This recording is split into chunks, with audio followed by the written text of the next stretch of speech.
I'd like to call the meeting to order at 9:03 a.m. Madam Deputy Reeve, no additions. Thank you. And we have no delegations today. We have a couple administrative items, and we'll start with the quarterly department reports. Good morning, committee. So the department reports have been submitted for your reading pleasure. One by one, we will have the administrator responsible for it come down and answer any questions you have. Communications was your first one. Okay, great. Good morning, members of council. Pleased to present this quarterly report for communications. I am happy to answer any questions you may have. Is there any questions? No? All right. Everyone's a little bit behind today. That's fine. Okay, go ahead, Rick. How are we making out with the golf tournament? Have we sold all the tickets? We were getting very close there. Just curious. Yeah, for sure. So Aaron and I have been working really hard on it. As of this morning, I have room for 2 teams left. So if there's anybody listening, or if you know of anybody that was kind of hemming and hawing about it, do it right away. And we've got some pretty exciting things happening, and I will be announcing this later on social media, but the Oilers Entertainment Group has reached out and has, I'm expecting it today. It is a signed hockey stick by the entire team that we are going to be auctioning off as part of our awards portion of the event. So that's really exciting, but of course you have to be a registered player to have the opportunity to bid on it. Excellent. Thank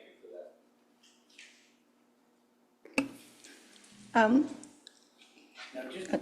Go ahead. Go Just ahead. so that I'm clear, the communication second quarter report, you just asked, is there any questions? If not, we're moving through? Is that what you've decided?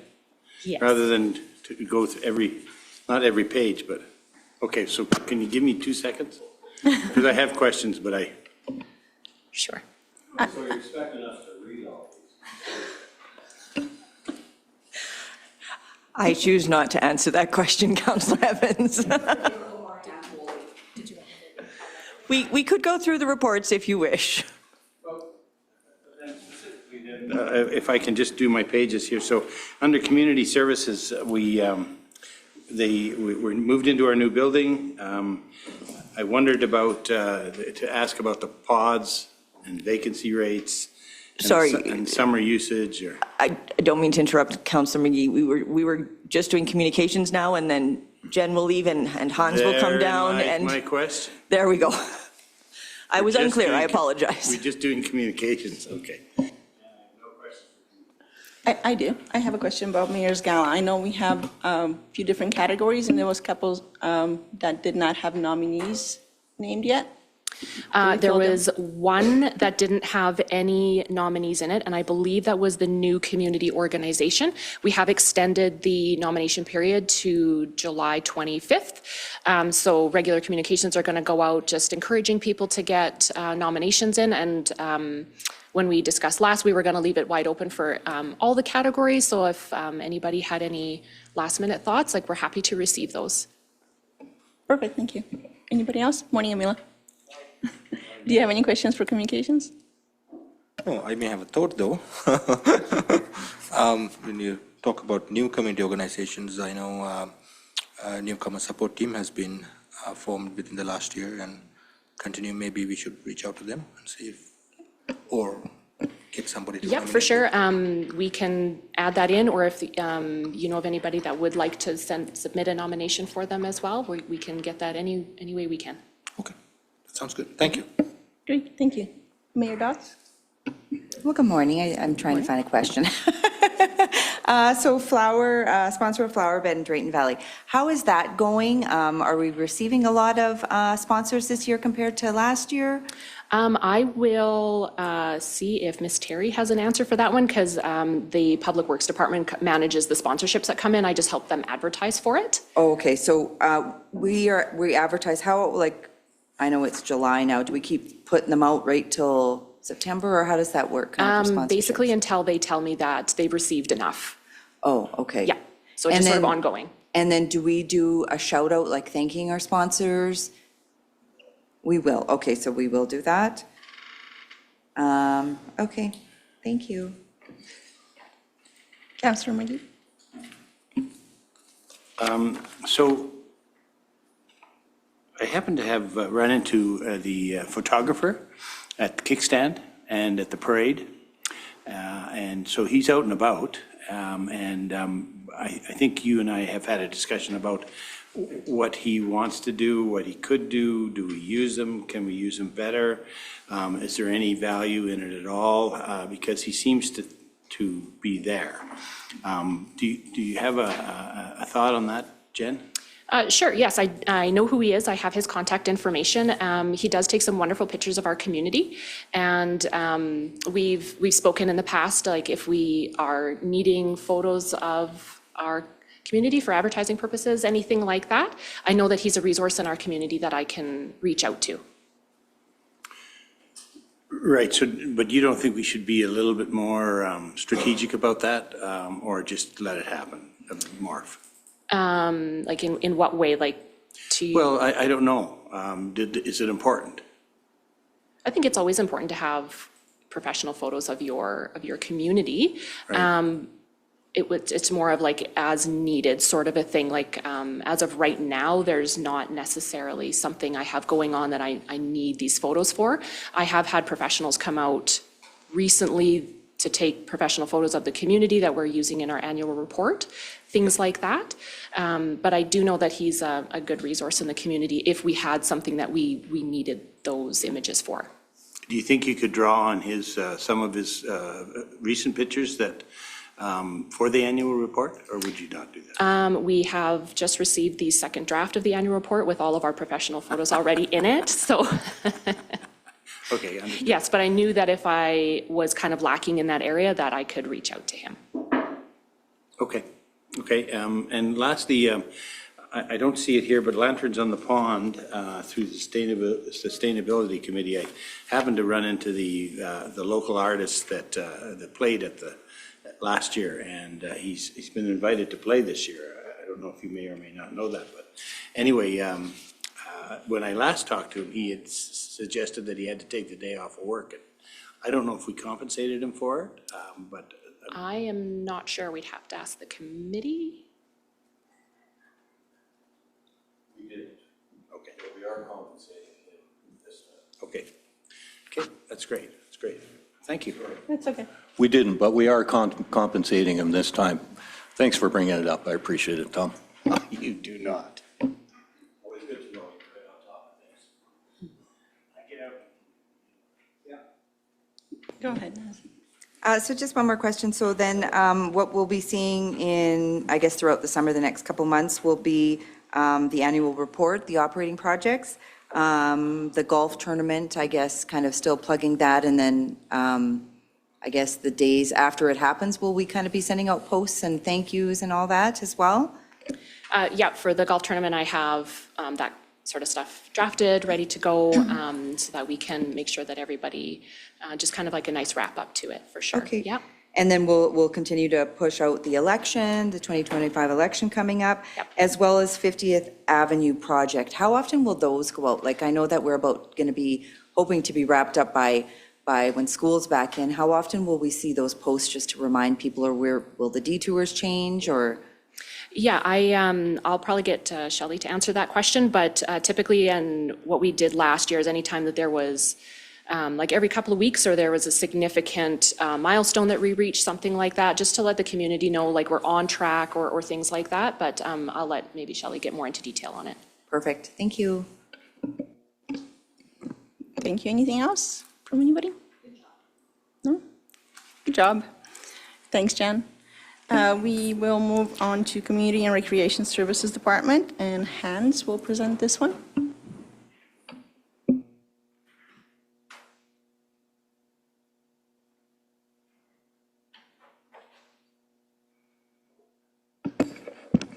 Good morning. Thank you for having me, of course, and through the chair to the rest of council. So, of course, this is a report of multiple departments within the community services and recreation. So if there's any questions specifically, and I understand for sure there's some coming from Councillor McGee, then I'm happy to answer them. Does anyone have any questions for Hans? Tom, go ahead. Hans, I'm interested in the, the pods and the summer usage and the vacancy rates in the pods over the summer. Thank you for that question, Councillor McGee, and through the chair to the rest of council. So we present those numbers, and not here in this report, but we have presented them a couple of times in our overview over the last years. So in the summertime, we see the uptake of the pods go down a little bit.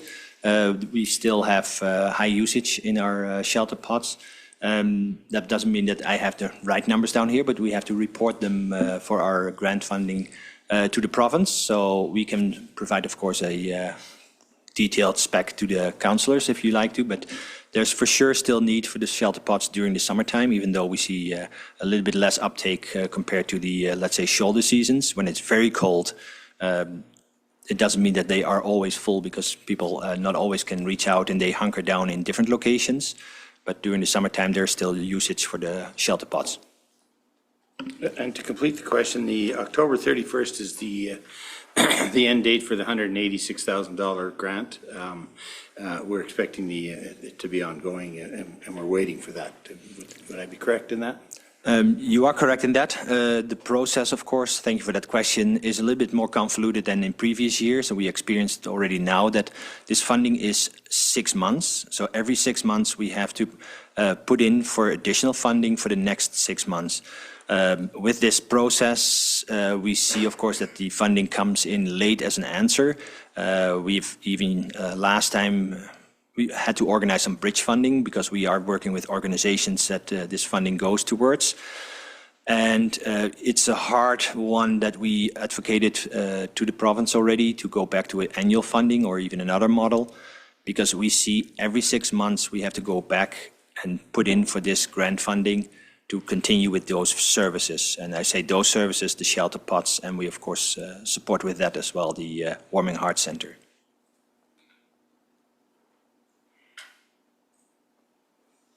I think that's my questions for you, Hans. Thanks.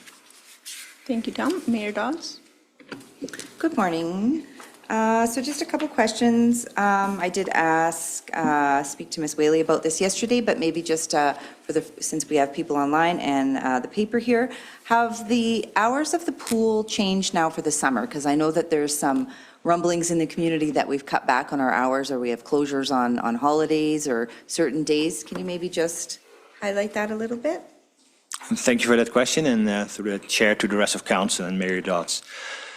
So our hours have been adjusted, and that's a little bit early already, having the morning swims extended. So we are open a little bit earlier than we have been before, and that's a continuation, so that doesn't change. That's still there. That's great that we have that service for our community. The days that we are closed have to do, of course, with our stat holidays.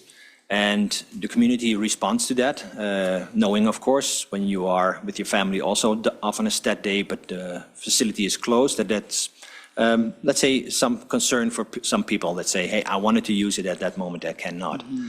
But those have not changed or been more. We have always maintained the same closure days for stat holidays.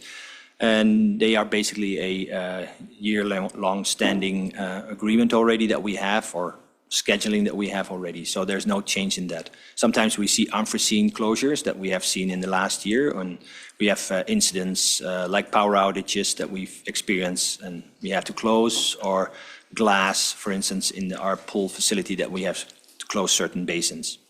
And we're still open to the same in the evening? We haven't shortened our hours in the evening? That's correct. What about swim lessons? Have we seen an increase this year in the pool? So our swim lesson program is basically pretty consistent now. We've seen a huge uptake since we opened up in the facility. So they are full. We've seen let's say, like I said, an uptake to fill up that program completely. Whenever we have the opportunity to put in more, we do so, of course. It has to do with scheduling/staffing. But right now we are really full with our program that we offer. Perfect. And then ECDC, what is our waiting list at right now? Thank you for that question. So Regarding ECDC and waitlist, it's always a, let's say, a puzzle for our staff. Looking over the summer towards the fall, of course, our waitlist is comprised with everybody that indicates, I want to use it right now, or I want to use it in the future. And it has to do, of course, how we organize and are able to fill up our classes, our classrooms that we have. So the rough number is about, let's say, between 40 and 50 on the wait list, but it depends on how you organize the classrooms, how much can be utilized from that wait list. So it's not that we say we have 50 people or 50 children on the wait list and one spot becomes available and straight away you fill it with that. It depends on how we have that organized. At the moment, looking into September, we still have spots available in the setup that we have for September. And that means we are still advertising, hoping that people will sign up. But the wait list rough number is, let's say, different than really we can fill up in our spots. So we have a couple spots left over for how we're going to set up in September. So people can sign up for and connect with the ECDC to see if their child can be placed. Okay, and then how are we doing with our nutrition program? Have we seen a lot of sponsors supporting that? I know there with the provincial cuts, that was one of the things that we were a little bit concerned about, was our nutrition program. Are we getting sponsorships in the community to help with this? Thank you for that question. So the nutrition program is a program that's partially sponsored, and we've always seen that happening. But it is a opt-in program that basically everybody opts in our facility. So there's a cost to parents when they sign up their child for our daycare. But we are actively looking, and we have always secured a portion of our funding through sponsorship for the nutrition program. For that, perfect. Okay, thanks. And then one last question. We've seen some surface repairs at the Splash Park. Has the Splash Park been able to be open on our hot days and it's ready to go for the summer, or are we going to have any other upgrades that'll be happening throughout the summer there?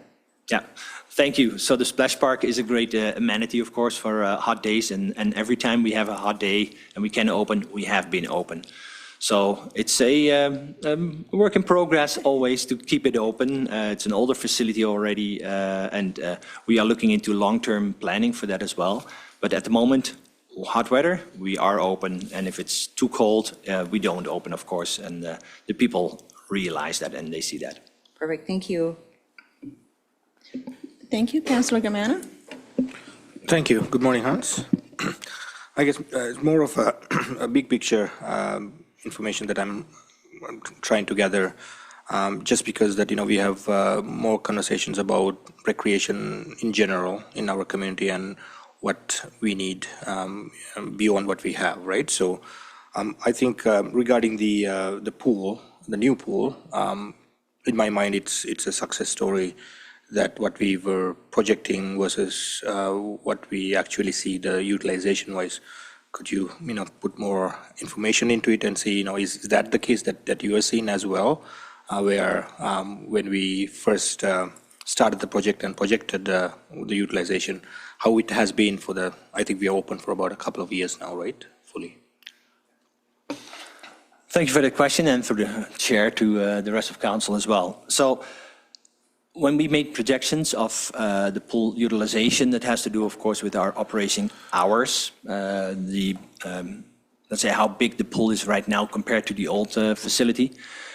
We kept the operation hours basically the same, and we have tweaked them a little bit over the last 3 years, but they are basically the same. With the bigger facility, we see that uptake in usage, and as we predicted, we have a bigger program in our lessons. We have especially bigger attendance for, let's say, the recreational, the lane swim, the additional swims that are possible because we have double, triple, or maybe even more than that usage at the same time, because we are open for the public the whole time.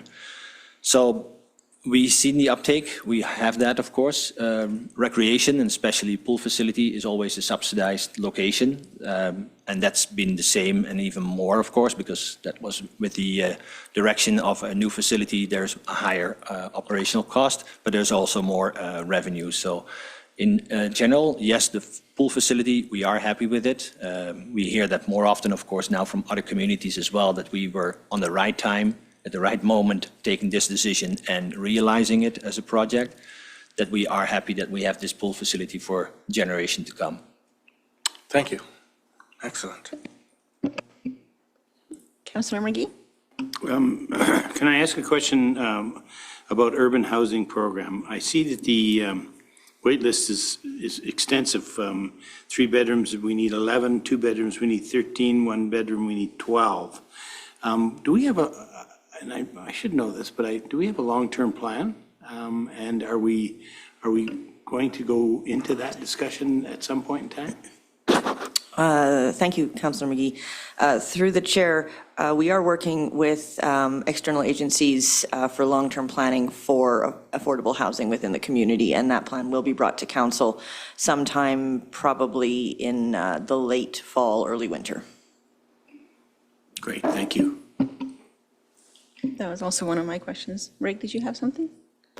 Yeah, just a quick question about, and I'm not sure if this falls under your purview or not, Hans, the new seniors building, is there any movement on that, or? Through the chair to Councillor Evans, the Brazo Foundation is working on a new building and does plan on making a presentation to council once they're a little bit more solidified in the direction they're headed. Okay. So that'll include all the spaces. I'm inquiring about a library space within that building. We Planning on that? have connected the library and the Brazo Foundation to start communications on that. We were acting as a go-between before that, and now they are in direct communication, so. Okay, thank you. Can I just add a little? We've, as a board, have reached out to our Minister of Parks, MLA Bochenko, to set up a meeting with him. That was been the advice, is to, instead of waiting until you've got everything in place, is to start moving on the political end of it. And so sitting down with Bochenko and then moving into Minister Nixon, who is, it's his portfolio, and connecting. And we're hoping to do that all over the summer. And we're meeting with our MP tomorrow. And so I think I've drawn it to his attention, but I'll draw it to him again and provide him some paperwork so that he can start thinking about how he can access federal money. And so that's the plan right now, is to start working on all of the pieces in the political world. And then if there's enough of an uptick, we can advance ahead. The University of Alberta, under the Rural Wealth Creation, is setting up a meeting in August to specifically talk about how we can leverage the community to be part of it as well, right? So there's lots of good work going on in behind the scenes. I'll be with you in a second, Rick. I just have a question for Tom, because you sit on the Brazo Foundation, and if you had a meeting with Andrew, has the fiber optic been brought up? Because a couple years ago, I did work with Andrew about getting it connected, and is there any movement on it? There's no movement on that particular for our, what's happened though in the electronics world is that what we're finding is that people coming into the lodge generally were sort of, okay, that's what we get. And now they're saying, oh, no. And so we're saying, get your own, right? So Okay. there are people now applying and getting their own if they want high speed, 12 channels, the whole works. And so that's a cost to them and as tenants. But I would say that one of the questions that we've had is that if we were going to build a facility in that Debee Park or somewhere in the area, El Dorado, that we don't know about the services. We need to know that. And so what services are available and how would we do that? And how would we manage it and who manages it? And that would include fiber optics and do it right. Exactly. It was just to bring it up to date, especially during and post-COVID, seniors had a really hard time communicating with family members because the internet service was really slow. It was pretty much dial-up. So Okay, go ahead, Rick. Yeah, just in regards to the space that they're looking at for the library. So are we, is the town providing any funding for that? Or would they build the building and then we would rent the 10,000 square feet off them? Through the chair to Councillor Evans, there's been no request formally yet put in on any of that and no dollar discussion that has happened with the town. So, and if I Okay. can add, if I can Thank add, you. if I can add to that, the excitement is in the creative space.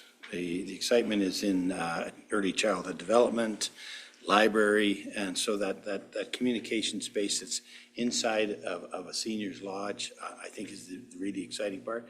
That's where I think, Councillor Evans, that the federal and provincial governments can get behind that kind of stuff, because I think that excites them. So if we can have this model project, and you can tell I'm a little bit passionate about it, because I think it's going to be really important, and we'll drive it somehow from behind. And I think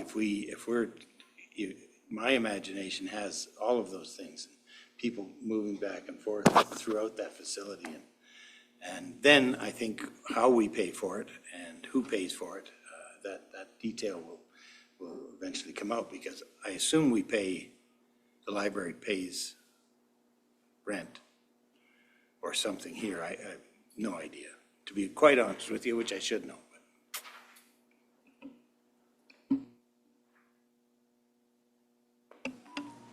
Councillor McGee, we will get the information directly to all of your emails.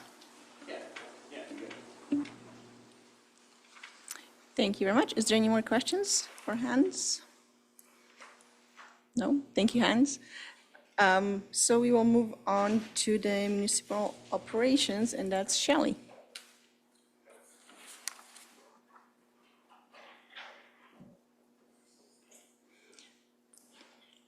Good morning, welcome. Good morning, Madam Deputy Mayor and members of council. We've got a lot going on in our departments. See that. So I'll open it up for questions if you guys have anything for me.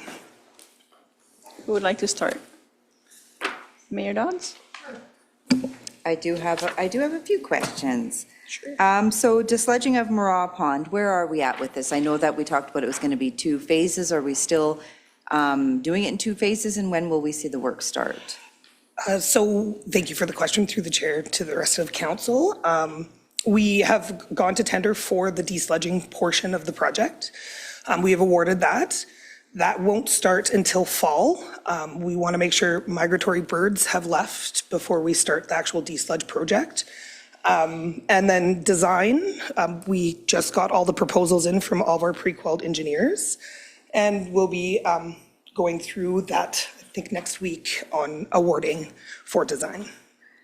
And then the design won't happen till? We hope to bring it in 2026. However, there is a potential that it may be pushed to 2027, and we're trying to find some grant funding to help kind of with that portion of the project. So desludging will be completed fully. The pond will look much better once that's completed. And then further discussions on how design is going to look are going to be ongoing. So Okay, I'll provide updates on the next quarter to Okay. kind of look at the engineer schedules and see what we're able to accomplish for 2026. So it will look better, so the residents will see some improvement this Yes. year? Because, well, I guess when I hear, we don't know if it'll be next year or the year after, there's going to be some angry residents, right, if there's not a change? So the desludging will get done this year. They're not going to see those impacts probably until 2026, just because of the time of year we're doing it. Yeah. Because it has to happen in the fall, or else we have to go through a bunch of environmental assessments to be able to do it now. So we're waiting until we're through that this year. So yeah, they'll see impacts next year for the actual quality of the water in that pond, and those fountains will be able to remain running constantly because the sludge won't be as substantial within them. Okay, perfect. Just a couple other questions. Line painting. So I know line painting, we've started to see that happen. who can we and how do we push for provincial line painting? Like, I know on the highway, especially going around the corner heading to Weyerhaeuser, there's absolutely no lines, and I'm thinking as a new driver, you would have no clue where you're driving, that there's two lanes or anything. So how do we kind of push to get that done? I have some good contacts with Ledcor. What I think has happened there, it looks almost like they've skipped that portion and maybe they're doing an overlay. So they're probably waiting for that paving, but I'll get further information and send you guys an email on. Yeah, because you can kind of see when I think it's just after the lodgepole turn, it looks like they've put two double yellow lines and there's nothing else. And then when you go around the corner, there's absolutely nothing. Yeah. And yeah, like I think you wouldn't know, or if you're new to the community, you'd have no idea where the lines are. So there is quite a few places. And I guess the question is how come we don't see them out like first thing in the spring? Like, why does it always seem to be at the end of the summer kind of? Yeah, they've got a very large area to cover. Also, they're going to be doing the same thing we do. They got to get the street sweeping completed. They've got to get crack sealing, pothole filling. All of that stuff has to Comes happen after. before.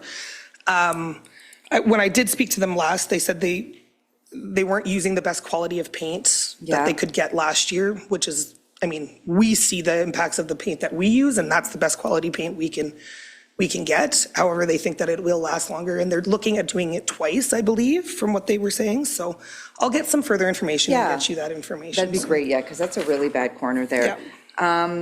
43rd Street rehabilitation design. I see in here it says that the pre-qualified companies were contacted. Could be the inclusion of a possible roundabout. So that is at the new school location. Yeah. Right there? If it's feasible, we still have to do a bunch of survey work to make sure we have the spacing, adequate spacing to do that. Yeah. And then there's other options where we could better align those roads to maybe implement traffic lights. So we're kind of looking at all those things right now and very early stages of that design work, but. Okay, and then when we look at the 43rd rehabilitation, is that going to be the whole strip there? Like, I know we've got some warranty work happening with the bioswales there, and that's why they're not being cut and everything like that. And just all through there, or? Yes, so we're looking at whether or not we have to do a full reconstruction on that road because it is in quite rough shape. Yeah. Or if we could do partial reconstructions and mill and overlay to kind of save some costs, and how that kind of looks. So we're looking at all of our options right now, but we're waiting for the geotech analysis to confirm what that subgrade looks like below the asphalt, to confirm what route we want to take. We will probably most likely be doing an open house for that with the residents in the area and the major stakeholders, just because it is a very busy street and it's Yeah. going to be pretty hard to accommodate traffic while we're doing construction. So we definitely want to have conversations with the public and see what their thoughts are on the road. There's going to be a lot that happens for that project, but right now we know a lot of the road needs reconstruction just by looking at it, but does it all? How can we potentially save some costs, and how can we be innovative and potentially get some grant funding to help build that road? So with the 43rd, did we not have, excuse me, two recommendations or two, I guess, preliminary, engineer reports done? This would go back probably to 2018, 2019, then again before we started the 50th, because we were going to continue that road. And so don't we already have kind of the specs and what the recommendations were? So I know that they were looking at the drainage in the area primarily when they looked at the previous design, and it did have them go up that street not very far, like just past St. A's, like in between St. A's and Frank Maddock, I believe is what the design supported. Yeah. So it wasn't that entire stretch. Where we're seeing our biggest problems on that road is over by Frank Maddock in the drainage there. Yeah. So it didn't extend that far. So I will look at those drawings a little bit more with the team. Okay. But it was just to address stormwater issues, I believe. And yesterday that Frank Maddock area was flooding there. Is that because we were flushing? Yes, hydrant flushing. That's what I was assuming, so I wasn't panicking. Weyerhaeuser Trail alignment, when will we see this project beginning, the mulching and everything? I'm not sure. I believe, send out an email to Jeff a while back to see where the grant was at, because I haven't heard even confirmation of whether or not the grant was approved. Oh, So I think Jocelyn and I should have a meeting, unless you guys have heard different. Just this morning. Oh, perfect. oh, Yeah, so Jeff, I think he's at the lake, but he said they've had a couple of complications with the FRIA grant, but he's not expecting any problems whatsoever. And once that's through, they'll continue on. So there has been a little stall at the FRIA level. Okay, perfect. And then when we did talk about who would be doing, was it Weyerhaeuser doing the mulching, or was it us, or is it contracting, being contracted out? Weyerhaeuser would contract it out, okay. but they would manage the project. Okay, okay. Enforcement services, that's not you, that's next. Okay, okay, thank you very much. Thank you. Rick, go ahead. So AI is now controlling our water plant. Whoa, whoa, whoa. If you can expand on that a little bit, I'm just Yes. curious. So it tells us what we should do to make treatment better. We implement the changes. We Right. still have to do that. It just drives our decisions right now. Gotcha. Interesting. So it's quite successful. It's working. There's obviously some bugs you got to work out with it always, but we're working through those. And it's mostly the online analyzers that you got to make sure that they're reading exactly correct, or else it will throw out the data that AI is telling you. So Right. definitely a lot of confirmations on our end that it's actually driving us in the right direction. However, it is working well. Yep. So generally kind of monitoring things and then letting you guys know Yep. what you need to do. Correct. Interesting. A 50th, those small little bioswales on the swelled corners there. Yeah, when we were getting a lot of rain there, it looked like there was quite a bit of scouring going on in there. I'm just wondering if we are until we get that all developed and everything in place, should we be sandbagging just the entrance to those or something, just to push the water around them instead of draining down into our pipe there? And it's probably going to carry a little bit of sediment, yeah. It's not a big area, so I don't think it's a ton of sediment, but the longer it goes, the more we'll see there. Just a suggestion there. Yep, through the chair to Councillor Evans. I'll look with the project team kind of, I do think that they're going to be going on that pretty quick here. Once they get all the subgrade out, then they'll be moving into that landscaping portion that we missed last year. But I'll talk to them about that, and we might want to give that a flush too with our vac just to clean it out and keep it flowing. So, Not a bad idea. thank you. betcha. Okay, I think, I saw they're flushing hydrants this morning up by the Scotiabank there, just rolling down the road, so good to see. Okay, that's it for me. Thank you, Shelley. Thank you, everyone. Councillor Gamana? Thank you. Hopefully, an easy question. Regarding the pothole filling, do we have a schedule for, there's quite a few on the 50th and 50th as well? Sorry, can you repeat the question? Potholes. Oh. Okay. Yes, I knew this was going to come up. Thank you for the question. So yes, we do have that one lane barricaded right at 50th Right. and 50th by the electronic sign. That's right. And I know I'm getting some backlash from the public on that one. The reason we haven't done anything with it is we don't want to mobilize paving twice. So once they're in for 50th, we save quite a substantial cost for mobilization of that paving equipment. That is a big job. It is going to require complete subgrade fix, curb, gutter, sidewalks. So it's going to be substantial, but it will be a fix that will last for hopefully 25 years, we hope. Okay, and do we have a schedule for that?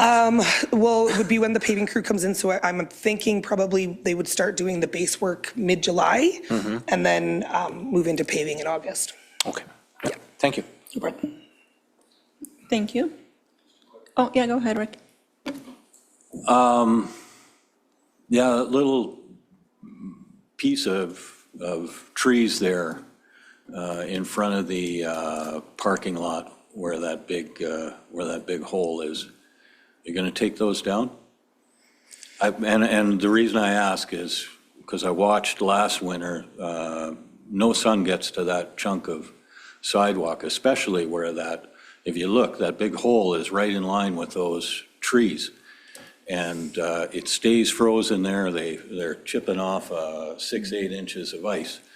The trees going north-south are fine, of course, but when it's blocking the sunshine there, we don't get that ice melted off there and stuff. So I would strongly suggest we take out those, I think it's a small little, couple of cedar trees or something and a little tree. It looks nice enough, but it really creates a lot of work for you guys. And I think that's a good, a portion of the reason why that asphalt gets so rough, because it stays icy. You can't get everything melted off there. Through the chair to Councillor Evans, I didn't look at taking the trees out, but we will look into it and see if that's something that would benefit us in this project. Okay. It's just the placement. They're just in a perfect spot to keep the sun from getting at that whole corner there. Like I say, I saw them digging out like about 6 inches of ice all the way along there up to the corner, because it just won't melt right between the sign and the brush, and then that little pocket of brush, that'll help anyway. I know we don't want to take out much of our trees, but that's one we might want to think about. Thanks. Sure. Thank you. Councillor McGee? Just a couple of questions, but what corner, I'm not sure even where you're at with the trees. 50th and 50th, across from 7-Eleven. Right at the electronic sign. Oh, okay, right, I got it now, thank you. So two things on my mind is that when we were at the parade, the drainage ditch in front of Frank Maddox High School was full of debris. So, and it would seem to me that it goes downhill, and so we might blow it out this way, or do we generally go by and bring a rake and rake that stuff out? I'm not sure. Through the chair to Councillor McGee, are you talking about the ones, the concrete ones right by Frank Maddox? Or are you talking the bioswale? That's the bioswale. So I'm working on some things with the contractors right now on cleaning it up, and there's some weeds in there and some other things. They are in charge of it for the next 2 years, Okay. so I don't want to go in there and touch anything because they could void warranties. So I want to keep those warranties valid for as long as we can. Right, understood.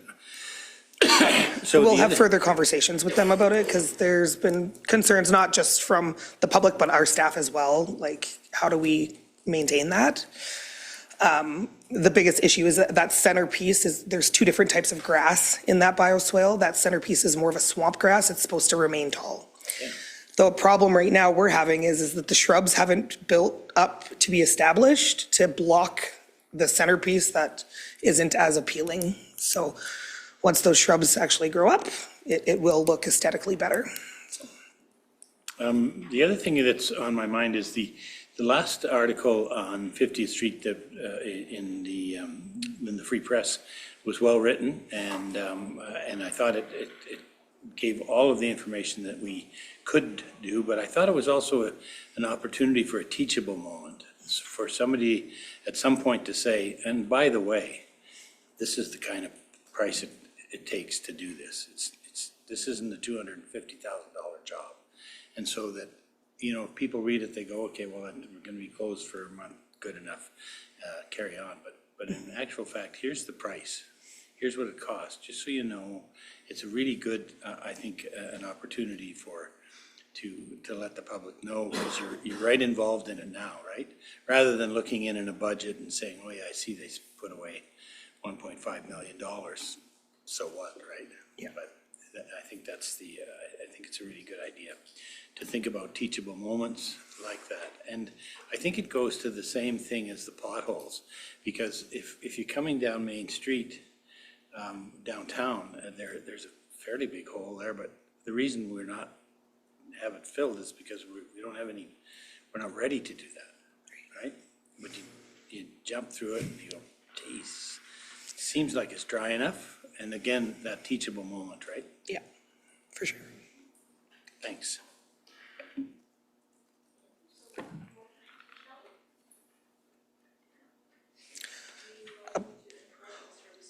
Can I just address the sponsorships?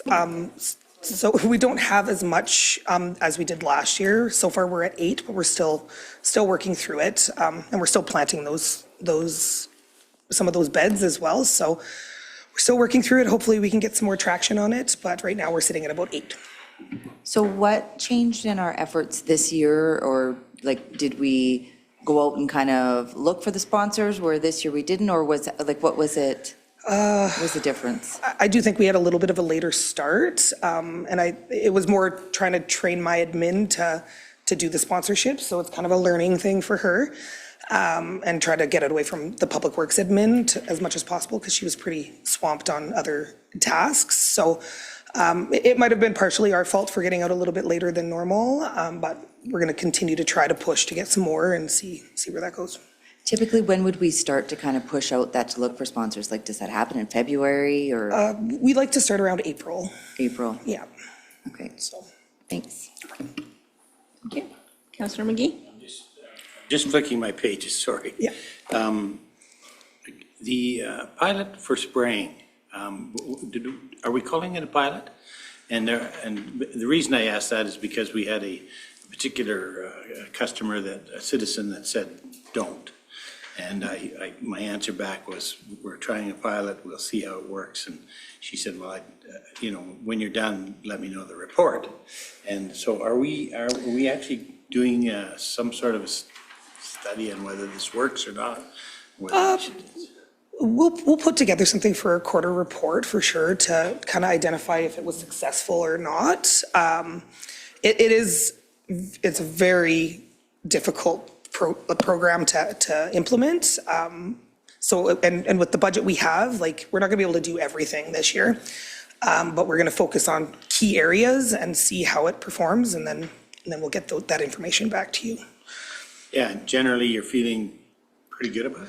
Yes, the areas that we have been successful for spraying, you can definitely see an impact on the clovers, and the dandelions have subsided, and you can, like, the base plants, you don't see those anymore. So that, in my eye, is a success. It's just challenging, and the public, some are for, some are against. It's really hit and miss. So we've had areas that we've signed, and I mean, we've had vandalism where the signs have been thrown all over the place. People have reported us to different entities that Health Canada was one, and OH&S was one, which we passed with flying colors on both of those. But yeah, it's very, very divisive for sure. It's been interesting. Okay. However, it's going to benefit everyone, including the dollar to cut, because the amount those dandelions impact our mowers. We're changing blades out after every rotation just so that we can keep going. And it is quite impactful. Plus, the fluff from the dandelions is going in through our intakes. We're overheating our lawnmowers. So it slows us down substantially. And then you guys see those impacts in the spring, and it doesn't look the best aesthetically through town. So. And from the knowledge that we have is that if we spray today, do we expect the same thing next spring? It only works for the summer. Next year, you've got the same issue that you're faced with, or does it actually clean things up? You'll never see it remove every dandelion, let's be honest. So you will see them come back, but you shouldn't have to repeat that area every year. You should be able to stagger it more. And that's kind of what we're working towards, is getting the town on a rotation. Okay, thanks. Right, it's all those things that need to be, like, the public doesn't really realize that we do consider everything, right, for the best outcome that we Yep. can. Like you said, blades, intakes, and all that, right? Councilor Gamana? Yeah, just a question about the flower bed program. So is it only the flower beds that we are looking at sponsorship? I think a while back, we used to have flower pots in front of businesses as well. It's everything, so that's hanging baskets, flower pots, and the beds. Okay. Has that information been out recently as well? I believe it's within our sponsorship posts. And then, of course, I've got my admin calling the businesses through town, explaining what we have to sponsor, and it's everything. Okay, sounds good, thank you. All right, anything else? Nope, thank you, Shelley. We will move on to enforcement services. Is that Tom?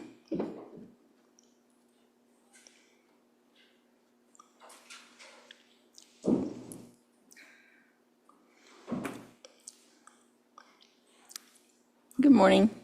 Good morning. Anyone have questions for Tom?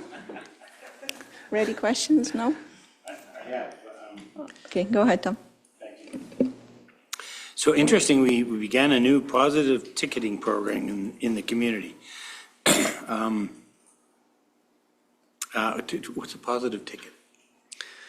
So positive ticketing is having our officers out in the community, just keeping an eye on what's happening, and if they see someone doing something good, they approach the individual and they give them they could give them a coupon for a Slurpee or an ice cream or any number of things. So it would be, an example would be if a child was riding their bike and they were wearing a helmet, or if someone was crossing the street using the crosswalk. Those would be types of things that they would look at, and then they would approach the individual. Part of it is to get our enforcement services officers more engaged with individuals in the community, and as well as to recognize good work on our community and our citizens. It sounds terrific. It'd be fun to do that. I think it'd be good exposure, and one of the times when that particular job could be fun. Yeah. Right. Thinking about the blinking signs that we have out there, Tom, that we can move back and forth, is the area right past the Dairy Queen. It rounds a circle there. Yep. There's a mailbox there. It would be just I think it would be really interesting to see if we could just put the sign saying, by the way, you're at 90K and a 30. And it happens all the time, so I just think if we could move it around, and that's just a spot. Sure. We do have targeted sites that we've picked out in the community, but we are definitely looking for other areas moving forward, and that could be an area we can look at. Okay. And we're building closer working relationships with Brazeau County pertaining to emergency management and supporting one another where possible. That's ongoing, and it's Yes, yeah, it's working we've very had well. some very positive steps forward there. We've had some really good meetings with the staff over there, so that's really positive for the whole region. Sure. Thank you. Thank you. Mayor Dodds? Good morning. So the Crown the Cruiser fundraiser, is that us hosting or is that IGA hosting on Friday? It's co-hosted by IGA as well as our community peace officers. So our community peace officers will be there. So if you're interested in dropping one of them in the dunk tank, come on out and you can support that. It's a real positive cause, so we're happy to support that. And then, so how are the funds being raised? So people just can bring cash, bring food, Yep. get sponsorships, whatever? Both. Okay, so Yep. all of that, okay. And then also for the positive ticketing program, how many tickets have we put out for the? That's a good question. I don't have that stat, but I can get that and then report back. Okay, yeah, that'd be great, just to kind of, to. Sure. Because we see a lot of we see warnings, we see violations, we see all that, but we Yep. don't see the positive. It'd be nice Absolutely. to be able Yep. to report on those stats too. And then just another thing, I know that, I believe it was the Word of Life Church or a couple of the churches started the cleanup out at the landfill, day one, and I had heard from a counselor from the county that it's going to take quite a long time to do that, more days. Can you report on that, or do you have any feedback on that? That would be more of a Hans Oh, area. okay. He was looking after that more than I was. So Oh, he could, okay. He could probably provide more information on that. Okay, thank you. Thank you. Anyone else? Rick? Tom, I can't let you go without asking at least one question, right? Sure. Any plans on doing a tabletop exercise, either with our people or combined with Brazeau County in the near future here? Yes, we're looking to do that in the fall. Now that we have our municipal plan completed, we are meeting with all of our department heads to formulate a plan to move forward with a tabletop exercise. Great, that's good to hear. I think it's a very important tool in our 100%. emergency management. Thanks for that. Thank you. No other questions? No? Thank you, Tom. So we move to corporate services, and we have Elvira. Do you guys have your questions ready? Good morning. Right?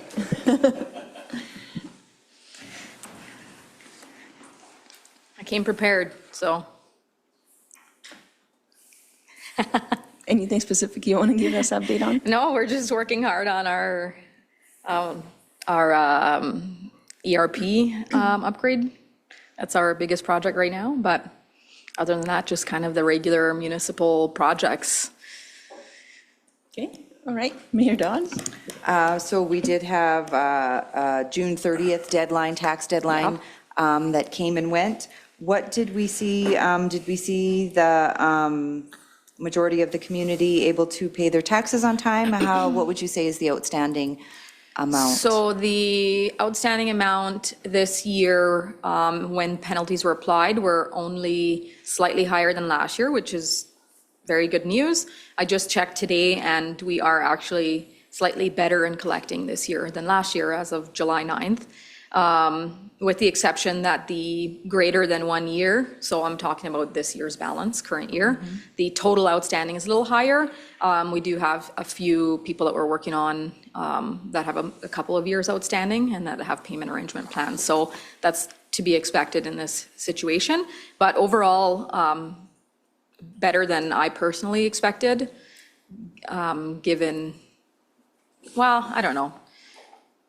It's not that I expected the balance to be higher than previous years, but it's good to see that it's not. It's good news. And we did have in our 2025 budget software. Yes. Where is that at? We're putting many, many hours each week. A couple people, so Connor, the finance manager, and myself are both committing multiple hours every week working on it with our team. So we're just probably halfway through crafting the new account structure. So it's the biggest part of the job. I know it's probably too specific for this audience, but it is a lot of work and we're making good progress on that. And now we're starting on some of the other areas of our finance software, like our revenue modules. So we're making progress. It's coming along. It's a huge project. So we're going to be very, very happy when it's completed. Good, that's what my next question was. Are we feeling optimistic and happy that for the new? Well, we have to. We have no choice.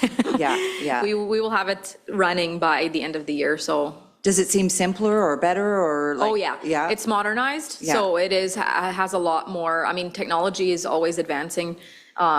So the way it looks for our clerks, it's more user-friendly. It's more common sense, I guess you could say. So, and it stores a lot of the information. So when you look up a customer right now, you're looking up through, so if they owe something in utilities, you have different ledgers, different systems within that you're looking it up. And this new program will allow you to pull up a customer, and instead it'll be flipped where you bring up the customer and it has every area where they have an outstanding amount all on one page. So that's just what I can think of right now, which is an improvement. Simplified, yeah. But in general, even just the looks of it, it's sleeker, a little bit more user-friendly, a little less clunky, although with municipal software, it's always going to be, to an extent, a little bit clunky. It just has so much happening.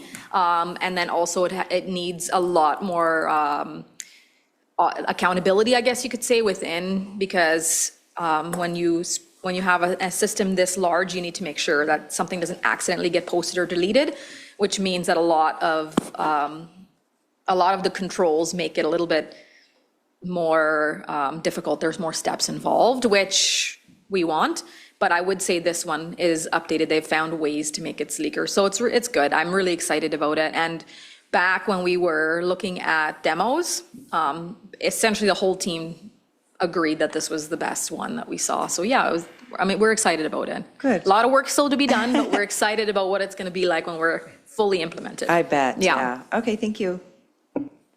Thank you, Councillor Camara. Thank you. Does it have a payment gateway embedded as well, or is it separate? Just because the one that we are using, I think when we start using credit cards or anything else, it's way higher percentage, right? Sorry, the payment system, like, For, for taxations and all that, and the payments that we take at the front desk, does it have any capability to do any of those, or is that's totally separate from that system? Like, I don't know what this handles versus what, I don't know. I'm not 100% sure I'm understanding the question. He's asking if the debit machine is connected Oh. to the new system going in. Or have an online payment. Yeah, no, the online payments will remain similar, just right now. The only thing in terms of payment that might improve is if we're implementing, I'm just trying to think how the payment systems will change or how they can improve. I know the one complaint or that people have is that we don't have like direct withdrawals. We may or may not look into, well, we will look into that sometime in the future, but right now we don't have the capacity to make sure it gets well implemented and ran in a way that's not going to be more work for the team. But for payment integration right now, at the front, that's not a concern. Like that's the girls' process. I say girls because right now they're females, but the people inputting them, they are selecting them. So that's immediate. That payment gets processed through the account. Making online payments, it's already an option, but we don't have debit online. So that's not necessarily a software thing. It's a banking. But that's Service something we're provider, going to look at some point. But right now, that's not something we're changing per se. Right, yeah, the other concern that I'm hearing is about the fee that they need to pay. Right? For the credit card? Yeah. Yeah, that's always going to be a thing unless we find a credit card company that's willing to change it. And the reason for that is when we bring in $30 million of tax revenues, we don't want to bear that cost because if the client is not paying the credit card fee, we are. And so that's the situation. That's why we have a credit card fee, because that's a really, really, really big cost that all the taxpayers now have to bear. Not everyone, it wouldn't be 30 million because not everyone's going to pay by credit card, but that's why we don't, because the volume potentially could be really, really big, and that fee would then be on us and would get passed down to all the taxpayers. Yeah, true. It's just that there are other service providers charging less fee than what we do, right? So that's why. Then the 3%? Is it just 3% or is Yeah. it? Oh, okay, okay. Yeah, I mean, there could be, potentially there could be others. I mean, we do periodically entertain other options. I haven't found one right now that provides this specific service for like option pay, because we have a very good agreement with Moneris for our debit, but Moneris does not do credit cards in one machine. And for option pay, it can be an online payment program. So that type of service provided by option pay, we haven't found one that provides a fee of less than 3%, but potentially there could. And we're going to continue looking at that because we're always looking to reduce that fee. We know what a burden it can be on taxpayers, but that's why it's there, is because if a credit card company isn't charging them, they're charging us. Yeah, 100%, yeah. No, Yeah. I thought it's higher Yeah. than 3%, but thank you for that. My next question is about the asset management. Okay. How's that going? Really, really good. Making progress all the time. Ken does report to Shelley. She has a lot of information, but we work together a lot. Every budget year, more information, we get more information from our program to do budgets, which is exactly what we want. There is progress still left to be made, but we are slowly, well, maybe not slowly, we're rapidly making progress, which is awesome. I know we've been talking about this for a long time, but it is a long process. Like, it does take a long time to get from point A, and we'll never get to point Z, really, Z. It's just, it's always going to be something that we're working on, but we are definitely leaps and bounds ahead of where we were last year or the year before, and also very proudly leaps and bounds ahead of most municipalities of our size. So it's really going really well. Right, percentage-wise, think that we are, of course, we are not at Z yet, but. No, yeah. Are we at like X or? Yeah, we're getting much closer to the end. We're much more than half complete, right? So, which is really good. And the hard part at the end of the day will be to make the decisions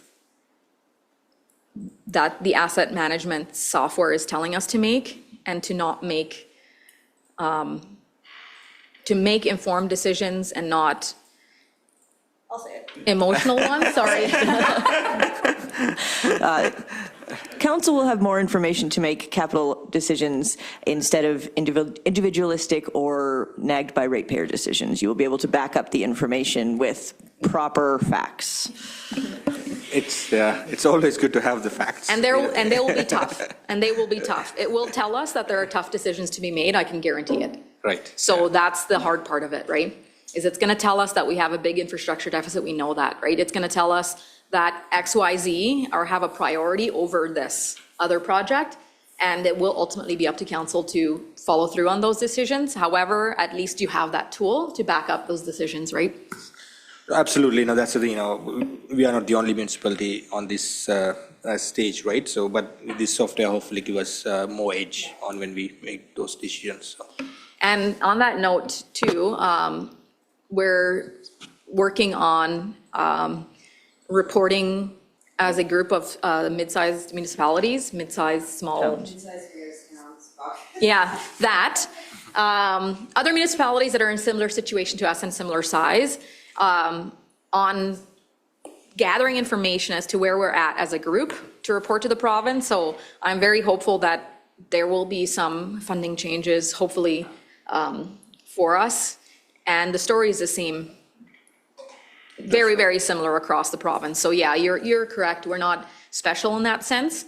But the sooner we can make those decisions based on that deficit and make structured decisions, the more ahead we will be. That's the plan. Thank you. Right, thank you. Go ahead, Rick. Just curious, I was poking around at the provincial website because I'm getting close to being a senior, and was looking at what kind of programs they have. One of them was a tax deferral loan, where they'll pay your taxes, simple interest, not compound interest. Do we see any folks who maybe are struggling to pay their taxes look at that? And do you think that it would be worthwhile getting that information out there? Again, I'm not sure if there's a demand or any demand at all for that. I just thought it was interesting that it was offered by the province, and not sure if it's a very well-known program. It's not a bad deal being simple interest as opposed to compound, for those seniors that have a house but are struggling to kind of, make that tax payment. Yes, so if we have a senior coming to us that is having a hard time paying, what we do is we always point them either to our FCSS, because they will connect them with the provincial programs available to them. That's typically the route we take. We did have maybe one or two this year that just asked, like, is there any discounts for seniors, et cetera, et cetera. I wouldn't say that we have a lot every single year, but if anyone ever comes to us and says that they have a hard time and tells us their story, we always make sure that we send them over to FCSS so they can get the support they need, because FCSS will connect them to the provincial programs. We can't speak for how the province runs their programs, but we can connect them to that. Okay, thanks. I guess I'd ask you this, do you think it's worthwhile to, we've been putting together all these town tips. Do you think it would be worthwhile to have one that maybe focused on some provincial programs, just to get it in front of some people? Something to think about, anyway. I was just curious about that program, if we saw anybody take advantage of it. Okay, thanks. Ultimately, I'm not 100% sure what it would look like once it's paid, like if the province pays it, if we can see on our end. My guess is that it's not a lot of people using it, but we have in the past, not this year as far as I'm aware, but I also haven't asked a specific question this year. We have connected seniors before with the program, so it's definitely used sometimes, but I wouldn't say it's very frequently used. But I mean, it is good to know, good to know. My only thing always is that to make sure that people are super clear on what we provide versus what the province provides, so that we can separate ourselves a little bit more. But we do connect people with the provincial programs whenever we can. Great, thank you. Any more questions for Elvira? No? Okay, we can Thank you. move on to, thank you, Elvira. Planning and development, and that will be Kundi. Sorry, our report attached to the agenda and pertaining actions, so. Thank you. Good morning, Kundi. Good morning. Good morning. If you have any questions at all about the report, just go on ahead. Anybody have questions yet, or do you need them? I think we just need a minute probably to look through it. Oh, you do? Okay, go ahead. Good morning. So just a couple questions. I do see the U of C RN program, second cohort happening in the fall. I can't believe that's already the second cohort. Do we have, so it's issuing 9 offers, so 9 spaces. Are those spaces filled? So, through the chair to Mayor Dodds. So all 9 offers have been issued, but not all 9 have been filled as of yet from our last meeting. And so, so the way it works is you receive an offer, and if you are still planning on enrolling, you can go ahead and accept the offer, or you can choose to decline. And from the last meeting we had, I believe 5 had accepted. And with the remaining, they're still just waiting to see what their decision is. And they also do have a wait list of people that they can go to if those remaining decide to do something differently. So when you say 9 offers, there was 9 spaces available for the program. And are these applicants that had applied last year and that we go through, or how are you said that 5 accepted? This would be the university putting out 9 offers in the area, and the students 5 of them have accepted that offer. So 5 applied? No, 9 plus have applied. 9 were awarded, 5 have accepted that award. Oh, okay. I didn't know that's how it worked. I thought it was just kind of like a first come, first serve that you... Generally, when you apply to a university, you will apply to multiple, your first, second, and third, hope you get what your best one was. So in the case of 4 of them, there may be that they accept the offer that's been put out. They may have also been accepted to a first choice that was somewhere else. So Okay, so we do have a waiting list, so there won't be a problem in filling it. That's positive. And then, so how are the first cohort of students doing? They'll be going into their second year, which is really exciting. Yes, through the chair to Mayor Dodds. Yeah, so for the first year of cohorts, of course, they are now on break, having gone through the first and second term. And from what we hear, everything went well as expected. Good. They just finished up, I guess, doing their practicum towards the end. Yeah. And so they did use the few of the exam rooms just for us to proctor for them. But apart from that, we haven't heard anything negative or bad. It's been positive. Good. Well, that's good to hear. And then number 5, the regional tuition assistance bursary. So we're seeing is I guess, Whitecourt, Hinton, Edson, Rocky Mountain House are looking at modeling our program as well? Is that what this says? Just through the chair to Mayor Dodds, yes, that's exactly what it is. The University of Alberta applied for a grant last year through Future Skills. And so they were successful in receiving $40,000. And so they approached us and said, hey, we have developed a toolkit based on Drayton Valley's programming for tuition assistance. And this is something we'd like to try to pilot in other municipalities surrounding Drayton Valley. Would you, be keen on just partnering with us and talking to those municipalities and just trying to get them to sort of pilot something similar to what we have? And so each will be awarded around $10,000. Wow. And and so that's something we're really excited in just seeing if this sticks for them and becomes something sustainable. So this is just in early stages. We're just kind of going out and telling them about it and everything, and then we'll see what happens after as it goes along? Yeah, so far as we are right now, we have received signed memorandums of understanding from the town of Edson and Hinton, and we're just remaining on the rest. And so we've had the discussions. We have told them about how it works, how we run it, and we're sort of giving them the flexibility to customize it based on what they like and prefer. And then from there, we'll definitely then work towards dispersing funds, and the U of A would, of course, be doing the same thing they're doing with us, with other communities, where they will follow up with them, do a bit of research with the students, and just see how it's going. So what are we doing to brag about it? Because in my mind, that's pretty big that we were one of the first zero tuition assistance programs in Canada. And now to know that, we've secured a grant application with the help of the U of A to possibly have other communities model that. Like, that's pretty shout at the rooftop. So how are we going to plan to do that, to let everyone know? No, that's a really good question. So we do have a meeting actually later on today, and one of the topics will be on marketing and advertising. And so we have, put together like draft press releases, social media releases as well.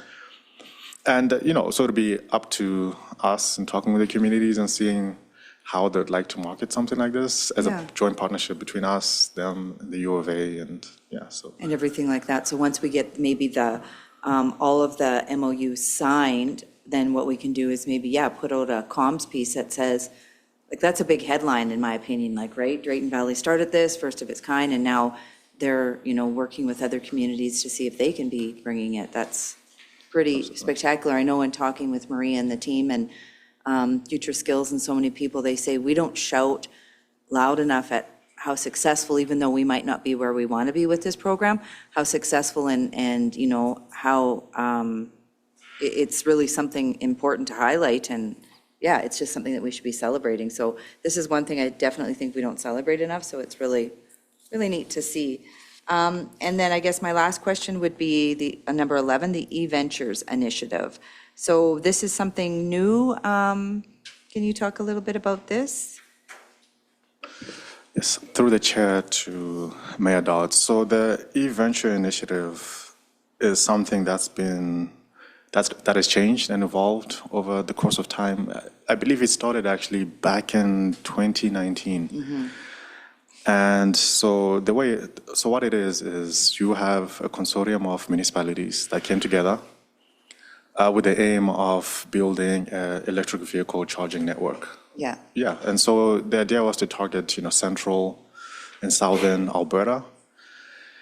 And so you have a number of municipalities just looking to build this out. And initially, the idea was to find a partner to help us do the construction and the installation of the electric vehicle charging stations.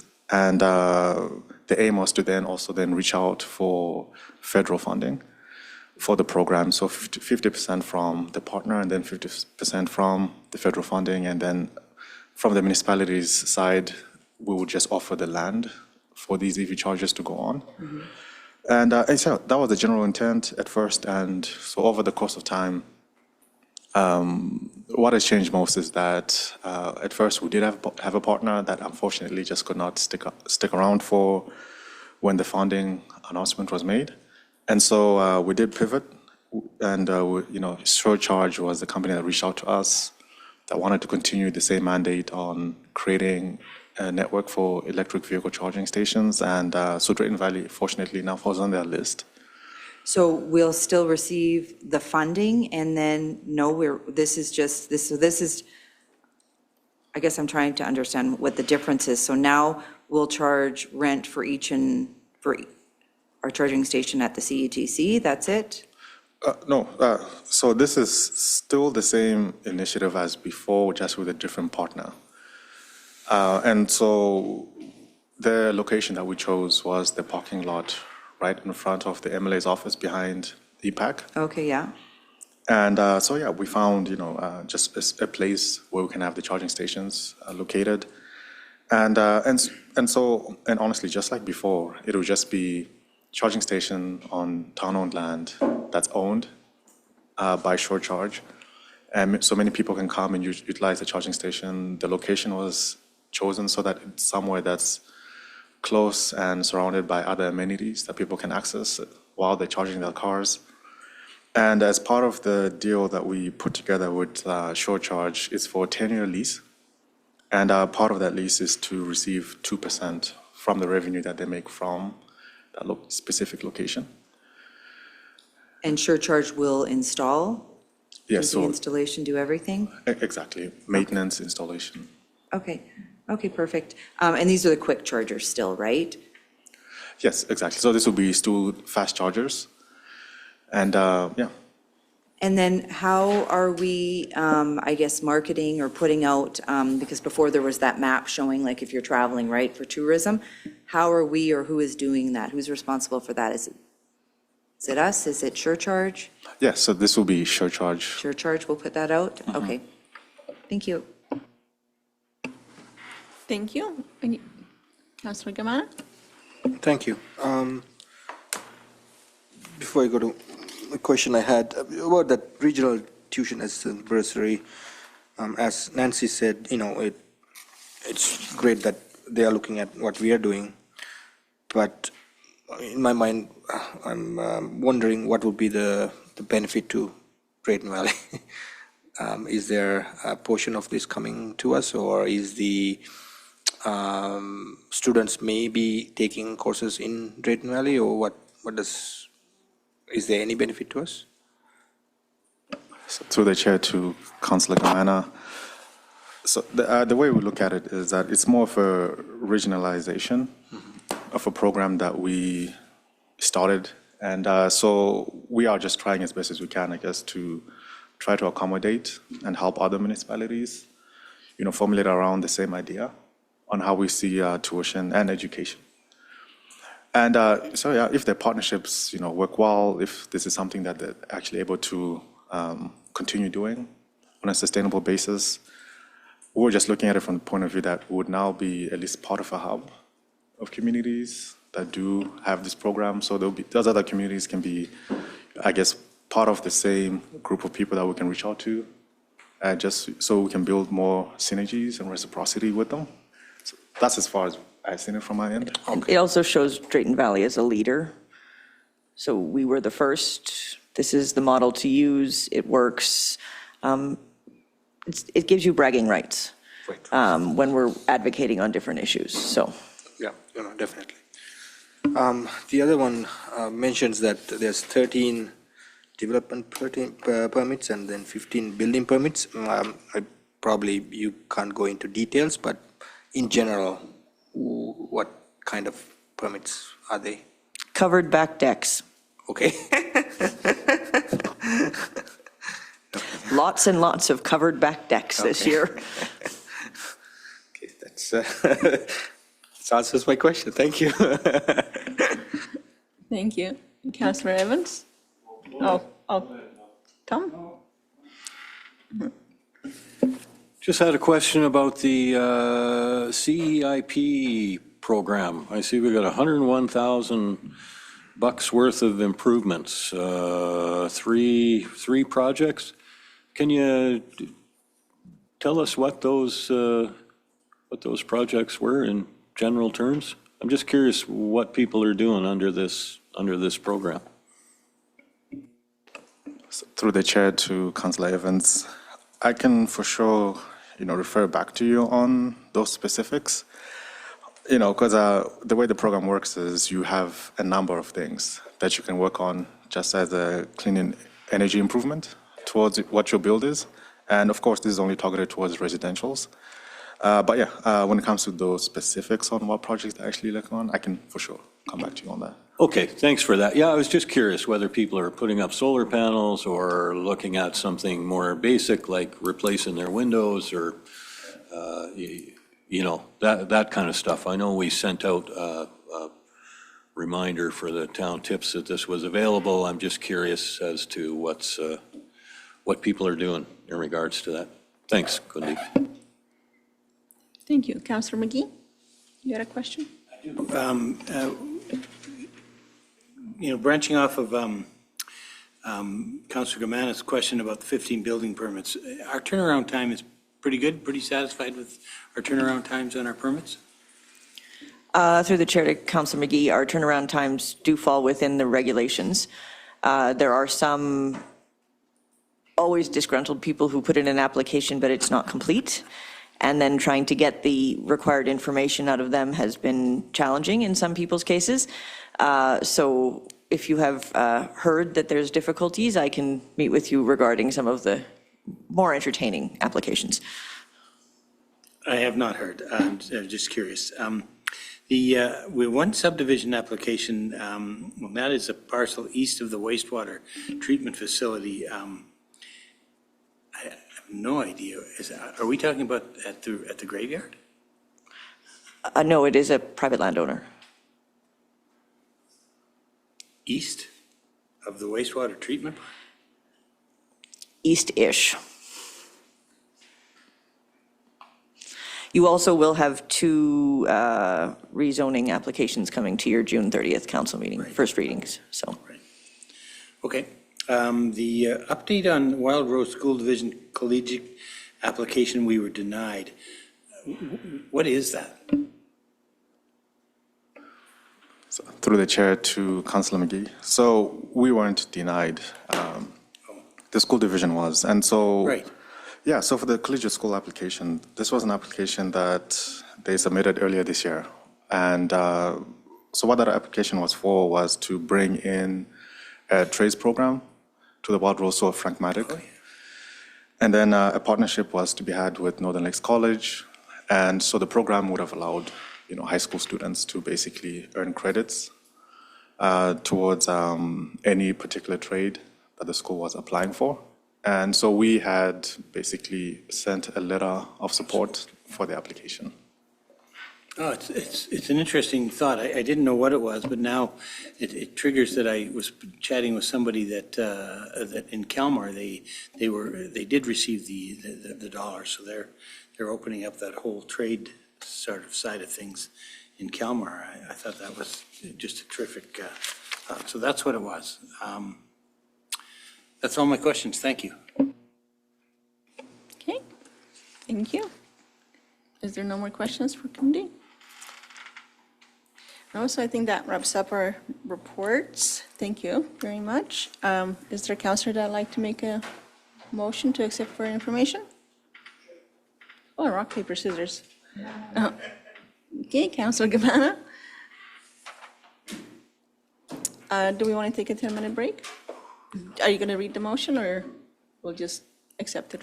I'll accept the motion that you made. Thank you. All in favor, I guess? Okay, all in favor? Thank you. I'll call 10-minute break at 10:32, and we'll come back in 10 minutes. Hold the meeting back in order at 10:43. Okay. And we will move on to 3.2. It's power output and power usage at the Ricochet Aquatic Facility, and we have Hans presenting that report. Thank you, Madam Chair, and through to the rest of council, of course. So, this is a little bit of a technical, let's say, story. The question was to bring this to council for your understanding on the solar panel that we, the whole system we installed, of course, in our new Ricochet Oil Corp pool. And I'll just hope to let's say, bring you along in understanding, let's say, a little bit about the numbers and stuff like that behind it, and hopefully can answer your questions if you have them accordingly. So, basically in 2022, when the pool was constructed, this system came already online. During the construction, it produced already energy. Since that's, of course, let's say, electrical power in the building, what you can imagine, a couple of lights, some tools and stuff like that. It was nice to see already that they produced power for that project. But once it became, of course, operationally in the beginning of 2023, it produced power for the pool as an operational, let's say, entity, as a rec facility. The system itself was built, spec'd for 180 kilowatt hours to produce that, and it does. It still does do that. But of course, it has to do with the time of day when it does, when it has the opportunity. So there's some graphs that will show that, and the first little picture in that graph shows the current day power. So you see a spike in that power coming up. At that moment that I printed it off, because it's a system that we can monitor online and get this data off. It's not even yet at 150, but it's still, let's say, 11 o'clock in the morning, so the sun is coming up, getting better and better, and then it plateaus out at about 180 kilowatt hours. That's how the system is designed, and it still produces that when it can, when the weather is good, on a daily basis. So when you take a look into how that works, when the power is produced by the sun, there's a inverter. So the power of flow, basically, when it happens, it goes through the system. It goes into the demand that we have. If there's no demand, or there's more power produced by the solar panel for demand, it goes into the grid. That means, of course, when there is a higher demand for the pool, the switch works vice versa. Of course, you need still power from the grid that you have to buy from our provider. It kind of means that when we produce more power with the solar panel than we at that moment use in the pool, you just reverse basically your counter. So you pay not towards the power that you need, but it kind of reverse your meter. So it's nice to see that, of course. But it means in total, there will be always that fluctuation of, do I produce power with the solar panel? Do I need power or not? And how that switch works back and forth. That's a simplification, of course, of that technical system. It's nice to see that the overall production over 3 years is a number of 726 megawatt hours. So that's hard to imagine what that number means. And I put on the second page of the report kind of what that means. If you have just a light bulb of 7 watt, so an LED light bulb, you can have that light bulb on forever and ever and for a long period of time. That's 11,500 years to have that light bulb on. That's how much power the solar panel already produced since we installed it. That's a weird number, and you think like that's a lot, but if you take it down to, let's say, 1 pump, it's just 1,000th of that, because that 1 pump uses 1,000 more power than just 1 light bulb. If you understand that we don't have 1 pump, we have multiple pumps in the facility, and they run sometimes consistently, of course. So when you add it all up, we use way more power in a pool facility like this than the production of this solar panel can ever sustain. So after that, there's some financial calculations on there, and now it becomes really, let's say, convoluted with numbers. But to bring you to the back end, when you take it in dollars, the system produces about $20,000 worth of power per year. Then it's of course interesting to know how much do we use. So I didn't provide all these numbers here that I have in the graph for 2024, for instance. But it's the easiest to see that the power that we use is about 4 times as much than the power that we can produce with this system. That also means that the dollar amount is, of course, for sure not more than, let's say, 1/5 that we produce with this system. The hard part is that there's two types of power bill that you pay. It's for the kilowatt hours and for the distribution and transmission. For distribution and transmission, those are calculations based on certain parameters, certain solid parameters, and there's not much influence that it has on that, how much you produce yourself, because they just take a big number and say, hey, that's how you calculate our transmission and distribution numbers. But if you take it in total, per year, our consumption bill to our provider is still around $100,000 in 2024, so $97,000. That's what we have to pay for our consumption for the pool over 1 year. The production, if you calculate it back to how much power we produce with that system, that's about $19,800 worth of power. So that sees that 4-to-1 ratio of what we produce and what we still have to pay, of course, for the more usage that we need from the power grid. So the calculation that you see in those graphs, because it has one at the end, that says something about the yield, and that's about a higher number over there. It's a little bit deceiving because that calculation in the computer system is just a calculator in the background that says, okay, what's your kilowatt hours per kilowatt hour, how many cents? They just punched in 10 cents per kilowatt hour. And that's not a real number even, because that fluctuates even per month. So that's why the calculation on the computer system, the graphs and the prints that we see down here, is not 100% realistic. It's more realistic to say that's about $20,000 of power that we don't have to buy from the grid. And yes, then there's of course a distribution that you also should not pay, but since they take a standard number for that, it doesn't influence really your savings over there. So with that, it's interesting to see how, of course, in the graphs, how it works further. So we have 2 years of full usage, so that's where that 250 comes from, which is basically 1/4 of 1,000 that we use. You see, of course, that during the winter months in the graph in the bottom, month number 1, January, month number 12, is very low.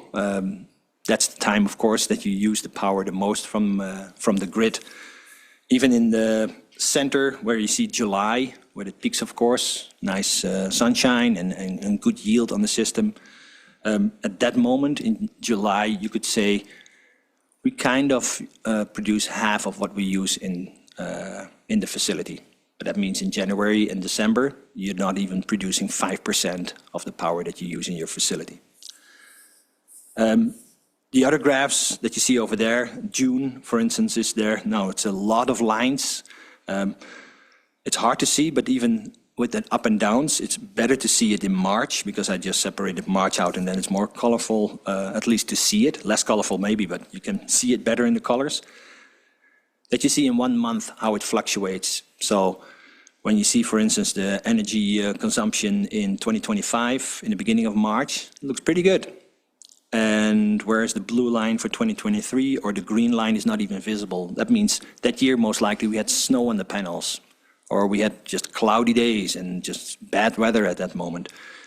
So you see that, of course, clearly in the daily consumption or the production, that it fluctuates big time over 1 month, how much it is. But if you take it in the full year over year, it's pretty consistent. With that, of course, our system is 3 years in operation. It's been paid, let's say, in the majority for the construction with a grant, so that's great. We don't have a lot of maintenance yet on it, so you cannot say really what the over year costs are. They are pretty low at the moment. System works.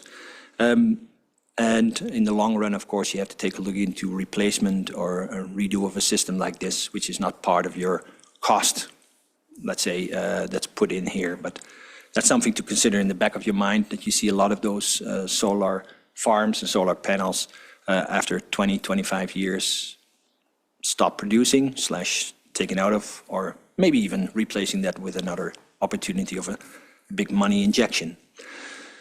So with that, That's a little bit the overall story about it. Do we produce? Yes, we do. Do we use it? Absolutely. Do we need more in the building so we still have a power bill to pay? Yes, we are. And yeah, that's the full story of this, but I can imagine that there are questions. Thank you very much. So, anybody have questions? Rick, go ahead.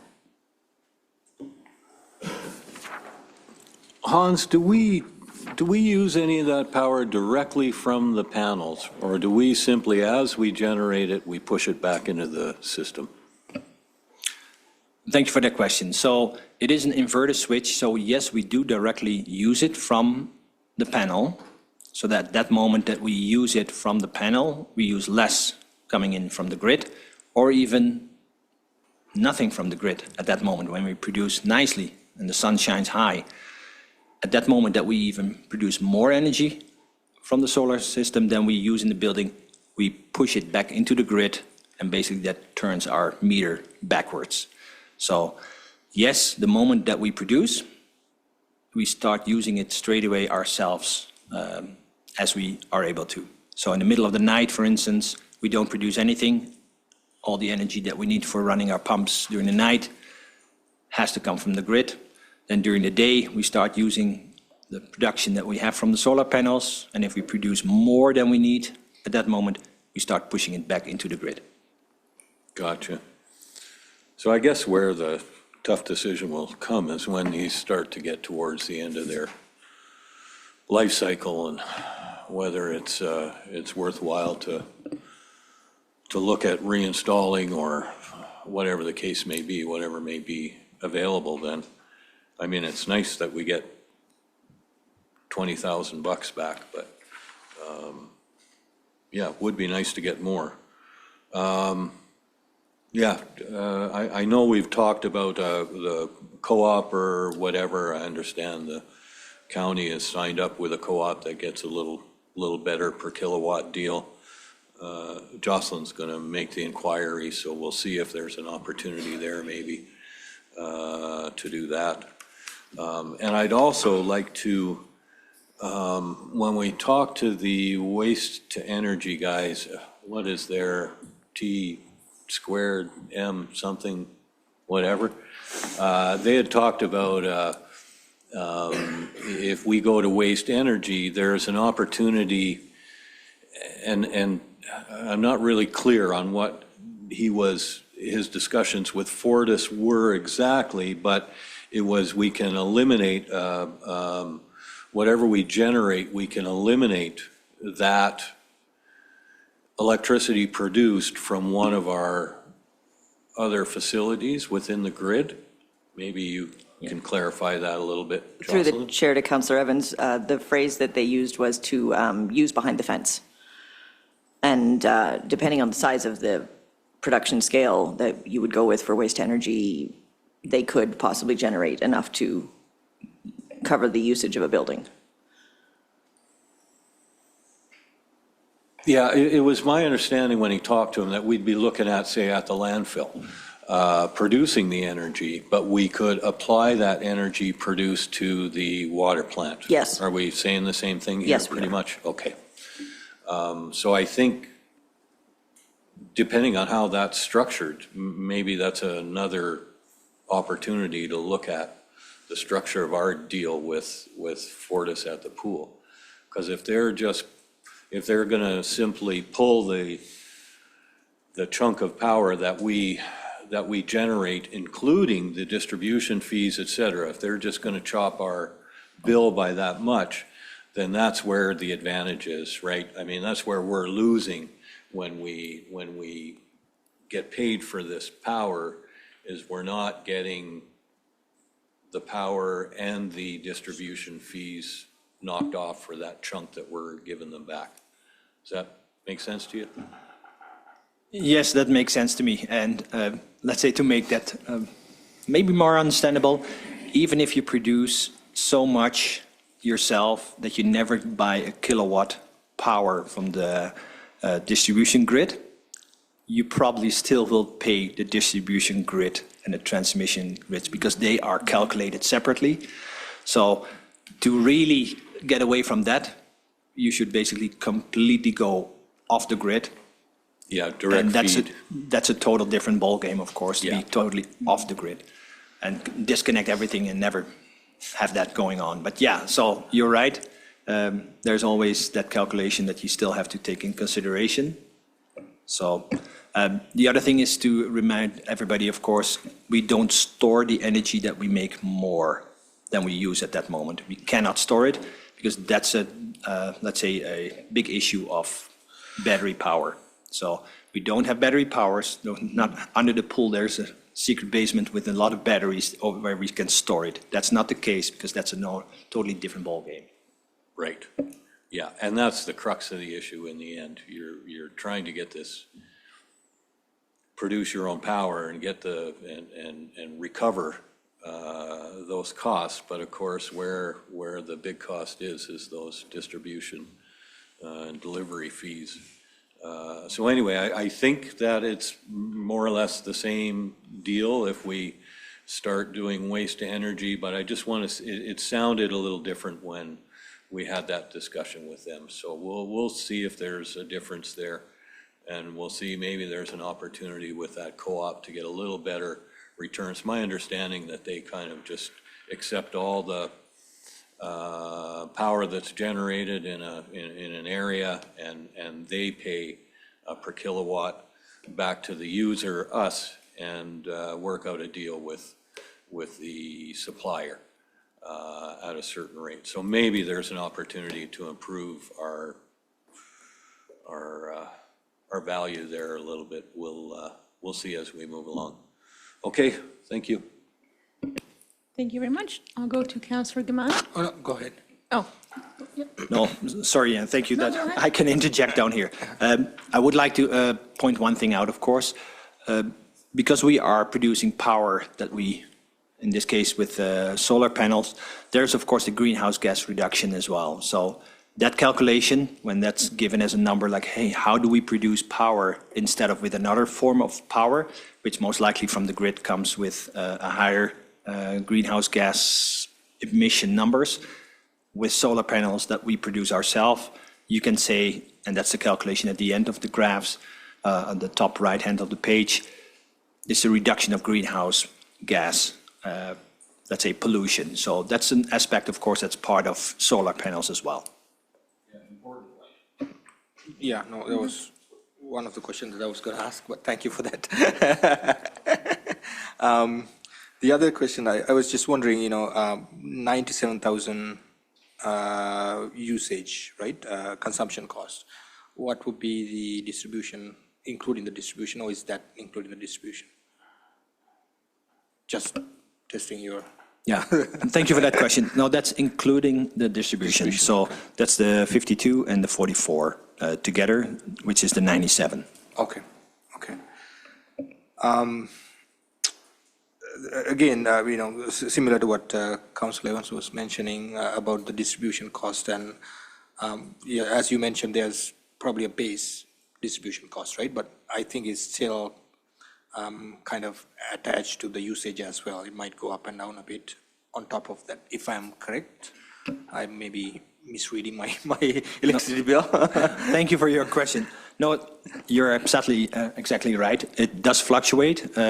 So in this case, the billing demand for the distribution calculation varies from, and I take a look down here, the lowest number over the years, 129, to the highest number, 161. So it fluctuates over the months as well, but it was always higher than the exact amount that you, let's say, use in kilowatt hours. So that calculation, demand number that they call that, is higher, but it does fluctuate a little bit as well. Right, yeah. So in the end of the day, then, the saving side would be the power that we generate, plus maybe a little bit of distribution costs that we are saving on top of that, and then the greenhouse credits that we are getting as well. Yes, that's correct. Okay, thank you. Thank you, Mayor Dons. Well, thank you very much, Hans, for your report and all the calculations. I know we've been asking for some time for this, so I appreciate it. It's very interesting to see that, what our consumption numbers are, and then when you look at our distribution and transmission charges, they're pretty close to what we're paying in actual power. That's absolutely crazy that they've gone up that much. I think that by looking at this, for me, it's a reminder that we need to maybe be speaking with the province again about addressing the disparity in fees. Like, I don't know what our distribution and transmission fees would be compared to another urban center, but I'm assuming they're paying a lot more. And I know that the province was, the premier was pushing this for a while, and so was Alberta Munis. So I think we need to get back to the table and start advocating, because, you know, when you look at 52,000 in consumption, and then you look at 44,000 in distribution and transmission, that's crazy. Like, that's pretty much matching what we pay. So I think we need to get very loud. We have a meeting coming up with our MLA, and for me, I think this should be a priority, is talking about that disparity in fees for sure again, and revisiting and maybe pushing that. Because, yeah, that's, you know, we qualified for a net zero grant to put solar panels on our aquatic center, but then when you look at something like this, it's almost pointless because of the distribution and the transmission charges. So it's baffling. It's crazy in my mind. Yes, absolutely agree. Any more questions? Councillor McGee? So, Hans, you made a statement today about we made the right decision to build the pool. And it was the right time, and now, of course, we have heard over and over again that it's twice the cost to build the pools. Would you recommend that they look at the solar system in other pools that are being built in Alberta?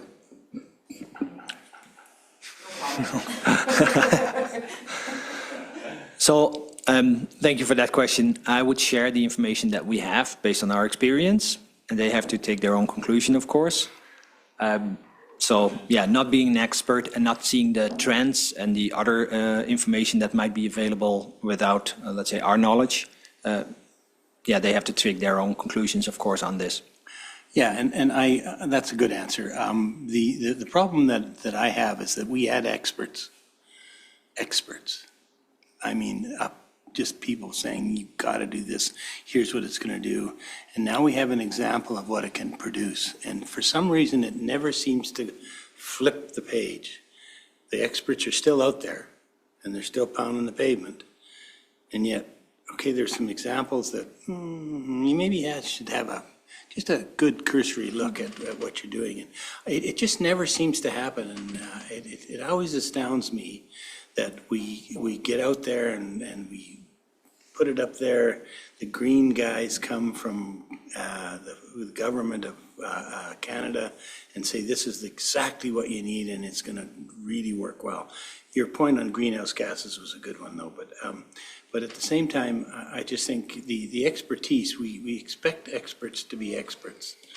And really, in the end, to the mayor's point, what do you got? So it's just a statement. Thanks. I agree. Go ahead, Nancy.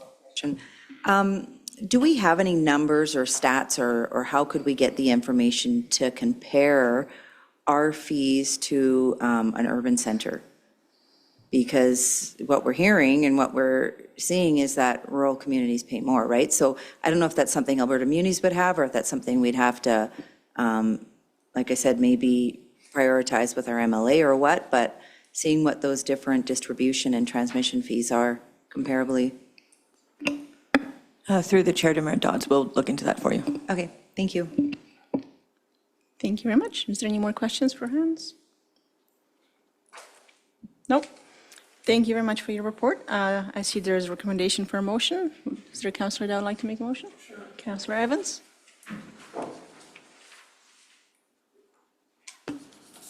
I'll make the motion that we accept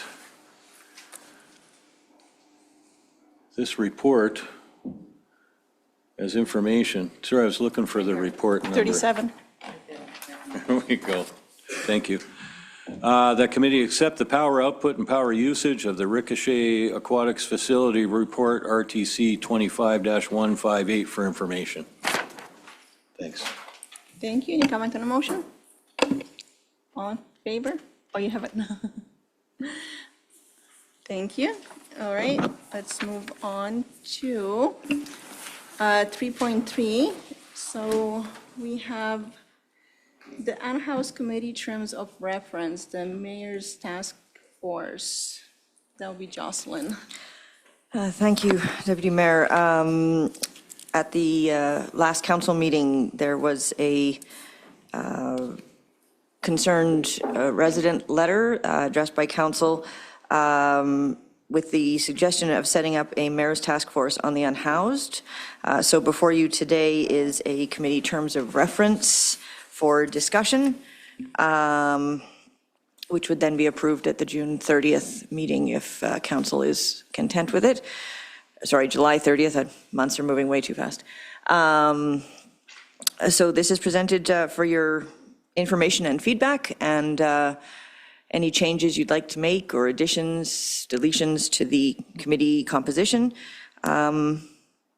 Yes, I'll leave it there. Does anyone have any questions about the terms of reference? Go ahead, Nancy. So with this, have we had a conversation with the RCMP, peace officer, AHS, and things like that, or are we looking to approve this and then reach out to them? Through the chair to Mayor Dodds, we've had preliminary conversations with everyone except the county. Obviously, we cannot tell them that it's been approved until council actually approves it, but we've said that it's being drafted and are they willing to sit on it. So the only groups, again, sorry, we have not also spoken to Opportunity Home yet. Okay, but the AHS, or Alberta Health Services, peace officer and RCMP are all on board with Yes. sitting on this? Okay, perfect.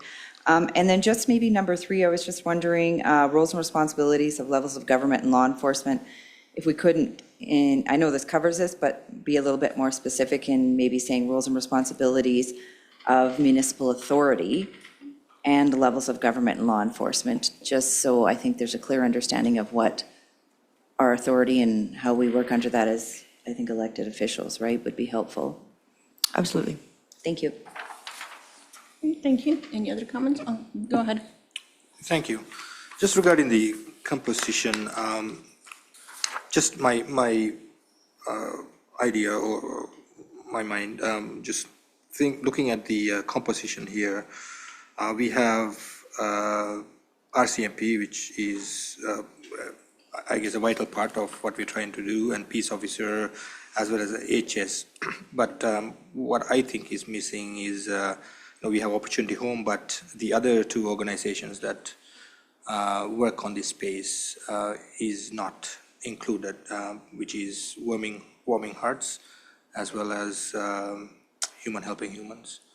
I think they are in the thick and thin of things when it comes to homelessness. It would be nice to have them in the committee as well. Just my thought. Thank you. Anything else? Councillor McGee?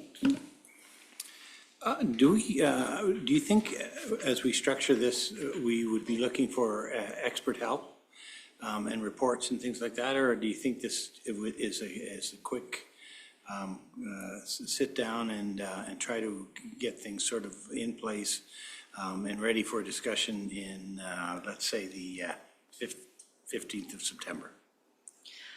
Through the chair to Councillor McGee, internationally, nobody has managed to solve homelessness.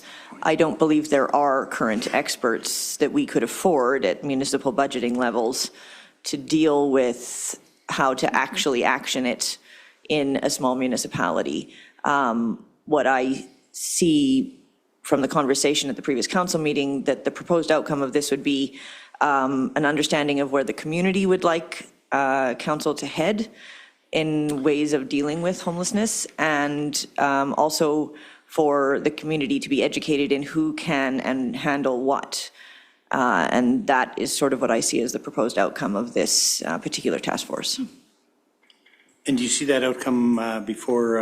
I see this third outcome week coming about the 3rd week of October.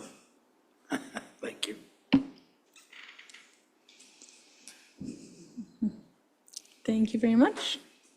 No further questions. I see there's a recommendation for a motion. Anyone? Councillor Evans again? Go ahead. You on a roll? I'll keep rolling with it here.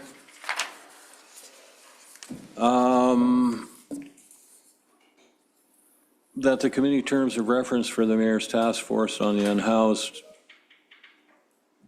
be forwarded to council for approval. RTC-25-160. Yeah. That's the way you want it worded? The suggestion was that it be forwarded to the July 30th council meeting for approval. Ah. My apologies. Gotcha. Now, I'll just ask one question. There was a couple of suggested additions. The 2 extra members and the municipal authorities changes. Okay, well, If I you'd can like to just- add as amended, Yeah, we can I'll put just- as amended into the motion. Sure. So that the committee terms of reference for the mayor's task force on the unhoused be forwarded to council for approval as amended. RTC-25-160. All right. I have a question too. Should we add the date for the next council meeting to be more specific? That's, Motion? yes, that would be fine. Okay. All right. So, all in favor you of want the me- motion as amended? Do you want me to amend it again for Read it the again? date? Sure, might as well. Be forwarded to the July 30th council meeting as amended. Okay, we'll take one more crack at this. Number 3 should be good. That the committee terms of reference for the mayor's task force on the unhoused be forwarded to the July 30th council meeting for approval, as per RTC-25-160. I think we got it. All right. Any other comments on your motion? Yeah, we're good. All in favor? Yeah. All right. Done with that. So moving on to council items, upcoming meetings and conferences. Does anyone have anything to add to the calendar that we have? Go ahead, Mayor Dodds. So we did, I don't see the IGA, that is going to be Friday, the IGA and our enforcement services for Friday, the charity or the fundraiser. And then there was an email that came in, I will forward it to Aaron. Oh, goodness. It was, McMahon is celebrating their 50th anniversary, which, wow, I couldn't believe that. And they're having a barbecue, so they've invited everyone to join that. That is on Wednesday, August 13th, 2025. I'll forward this to Aaron. Yeah? Regular meeting of council. Oh, is that a meeting of council? So 11:30 a.m. to 1:30. I wonder if we couldn't schedule our lunch and Break just go over? lunch, Because aren't they right, are they still over here, just one block? We could, yeah, break for lunch and go. I was shocked, 50 years, wow, in the community. Didn't realize that.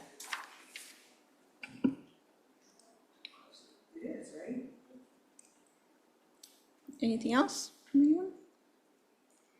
No, roundtable discussion? Oh, go ahead. Yeah, the Drayton Valley Cricket Carnival, the 4th annual Drayton Valley Cricket Carnival is coming up on September 6th.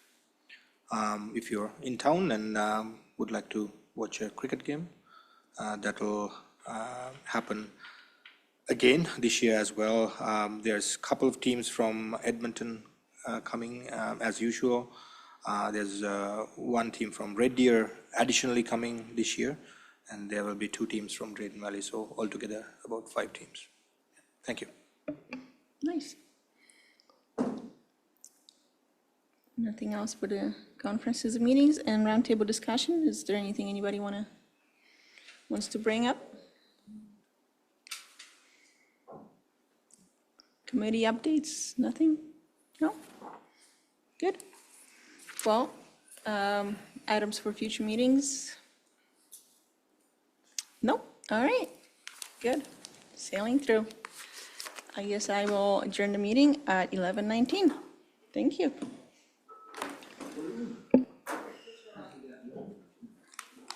Council, if we can just take a 10-minute break and then move right into the Economic Development Committee.